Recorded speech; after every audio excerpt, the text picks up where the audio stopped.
What is up, YouTube? Back again with another video. Today's video, man, we're going to be going over some of the best classes in Call of Duty Modern Warfare 3. Again, I know I just had one recently, but I will have another video planned to come out, but I want to get this one out before that one, just because that one's taking a little bit longer to record since I have to download the game. I got a teaser for you. It's starts with an I, and it has a W in it. And if you're smart, you'll figure that out. If not, I guess you're going to have to wait until tonight when I upload that video for you guys, and I'm really excited about it because it's a game I really fucking love. But anyway, let's get into some of the best classes. Also, here a quick note to mention: so I'm having some mic difficulties. I mentioned this in yesterday's video. I believe I figured out the reason why. This headset was picked up over Black Friday, and sometimes the Black Friday electronics are on the weaker side. So we think that I got a dud headset pretty much. The only reason I didn't notice it before was simply for the pure fact is it just took a little bit of time for the cord's malfunction to show itself. So currently, as it sits, if I turn my headset plug a certain direction, I have all audio, my mic works just as normal as it's supposed to be.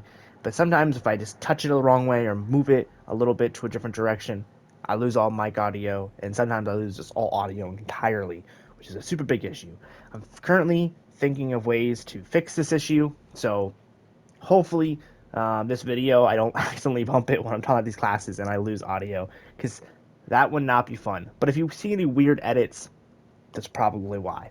Anyway, let's get into it, man. So today we're gonna go over some SMGs. I don't know if I made videos on them yet, but we're gonna go into some anyway. So today we have the Uzi. So the Uzi, you're gonna want to run the WSP Reckless 90 barrel, the Bruin Heavy Support barrel, the Lockman Havoc stock, the WSP TAC 20 grip, and then the 50 round magazine. Now, some people said to run the conversion kit, but the conversion kit makes your gun slow, or your Uzi shoot super slow, and it adds a suppressor that doesn't really help your damage all that much. You can see here, it's supposed to help your damage,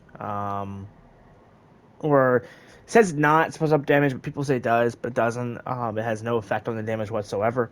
It only affects the reload. So you can get the same reload speed from the 50 and the 40 that you get out of the 45. Doesn't make much sense, but it is what it is, right? It is what it is.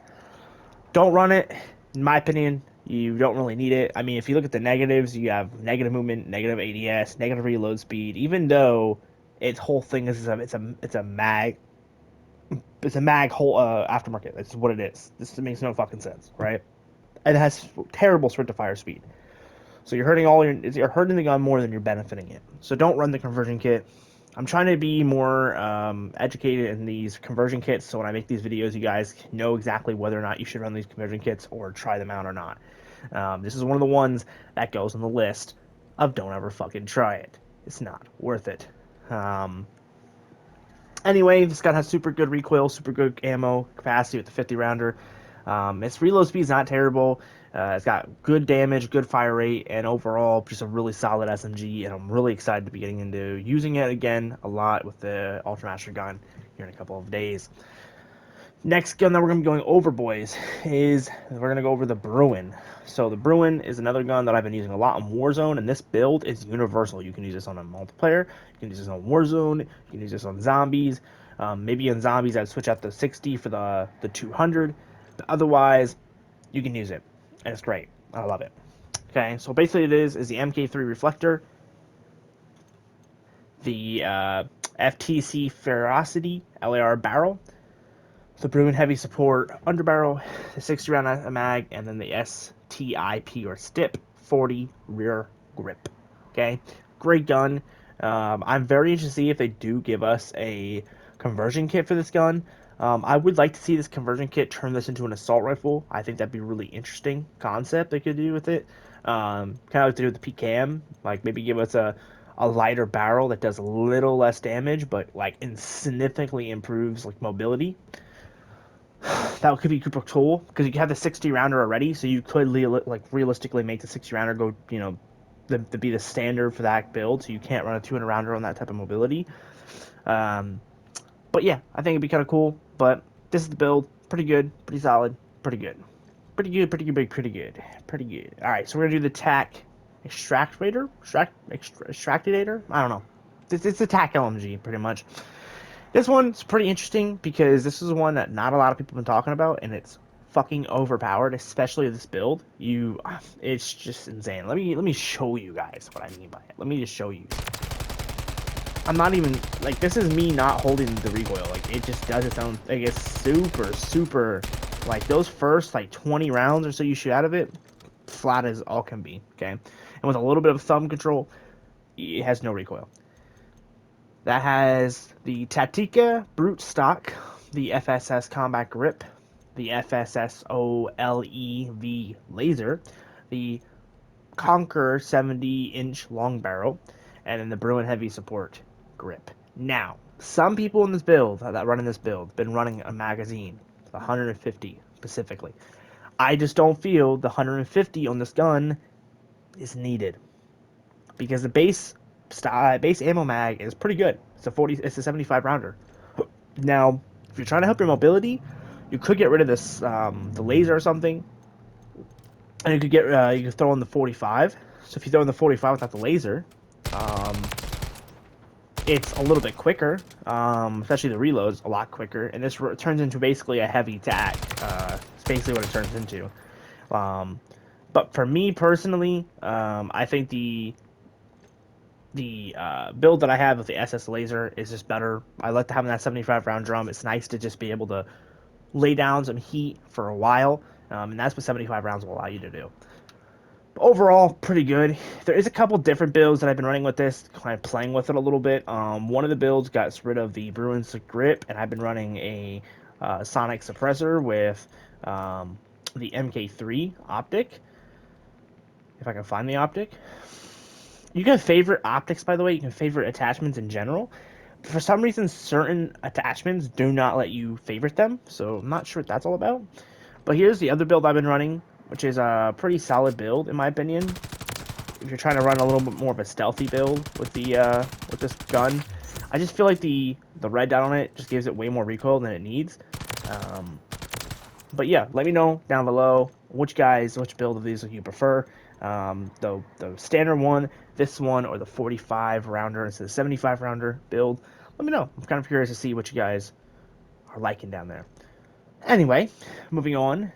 The new Core 45 build that I've been playing with is the FJX Diode 70 laser, MK3 reflector, the conversion kit, the 40 round drum, and the sonic suppressor. Now, this is a gun that I like to spam, so some people have asked me why I'm running this mod. Simply, fire rate's better, which is good. It allows for tactical stance, which I'm pretty sure this gun already had a tactical stance, but I could be wrong. I'm pretty sure there's actually a requirement to use it for tactical stance in order to get, kills for camos, but I could be wrong. Aiming idle sway is increased, which is nice, but the biggest bonus to this conversion mod is it has a bullet velocity and range increase, meaning that increase for effective damage range, minimum damage range, bullet velocity, horizontal recoil, vertical recoil are all increased. Look at the amount of bullet velocity increase that you get.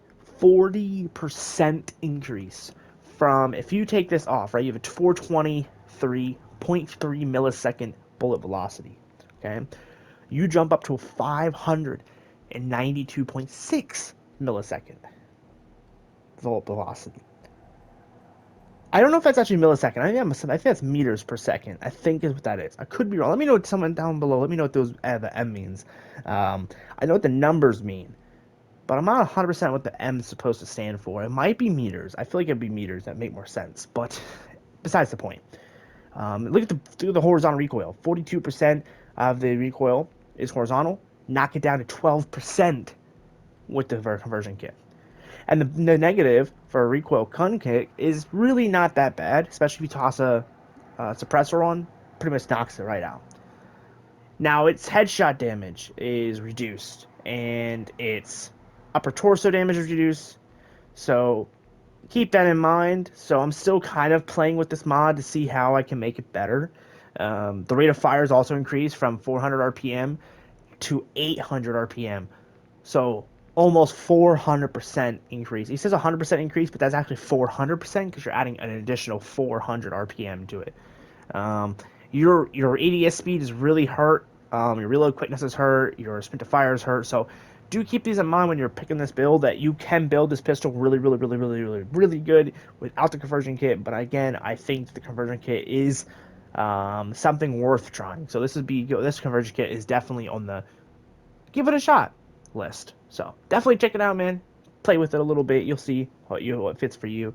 And you can see here, if we go here to the shooting range, that like it's not terrible at all. I mean, you could reduce the recoil a little bit by getting rid of the scope. Get rid of the scope. Um, it's not terrible. Actually, it's probably better without the scope. I just like to put attachments on to test them and see how they are, but currently the one I'm running right now is with the sight, but you could run it with like logically without the sight if you wanted to. But one thing about this build, the conversion kit, that makes it very interesting is it turns it into a burst every other shot. So it's a burst there. It might actually be a burst every shot. I think it's broken currently because there is sometimes when I'm using this thing where it does become semi, then burst, semi, then burst, semi, then burst. So let me know down below if you're having that glitch or not. I don't know if that's intended. I don't think so. I think it's supposed to be like a burst, like a 2 or 3 round burst pistol, but it's obviously not as powerful as say the RK5 or AK the Beretta or AK the Renetti in the game. So keep that in mind. But with that being said, man, that is all the builds for today's video, man. I hope you guys enjoyed the video. I'm going to do some more builds like this in the future. I want to do some MW2 stuff as well, so you guys that are playing MW2 can also get some builds. But I love you guys. You're one of a kind, and I'll see you guys in the next one. Later.